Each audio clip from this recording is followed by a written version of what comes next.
कृषी मंत्री माणिकराव कोकाटे यांना मोठा दिलासा. नाशिक सत्र न्यायालयाकडून शिक्षेला स्थगिती. अपील सुरू असेपर्यंत आमदारकीवरचं संकट दूर. समाजवादी पार्टीचे आमदार आझमी यांना औरंगजेबाची स्तुती भोवली. आझमींचं बहुमताने निलंबन. निलंबनाचा कालावधी ठरवण्यासाठी समिती स्थापन. आझमींना उत्तर प्रदेशला पाठवा, उपचार करू. योगी आदित्यनाथ यांचा हल्लाबोल. तर निलंबन करून तुम्ही सत्याचा आवाज दाबू शकत नाही. अखिलेश यादव यांचा पलटवार.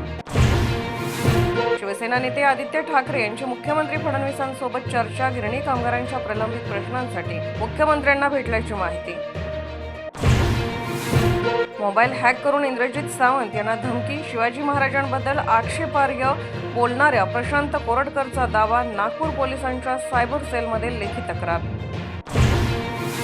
जयकुमार गोरे यांनी एका महिलेचा विनयभंग केल्याचे वडेट्टीवार आणि राऊत यांचे विनयभंगाचे आरोप.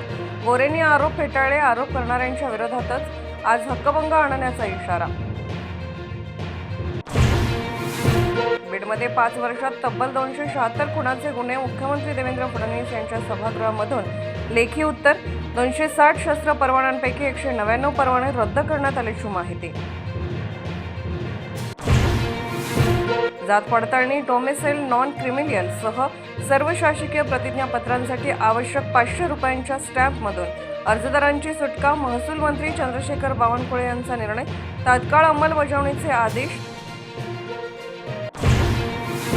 संगमेश्वरमध्ये छत्रपती संभाजी महाराजांना पकडलेल्या सरदेसाईंच्या वाड्याचं स्मारक बनवणार.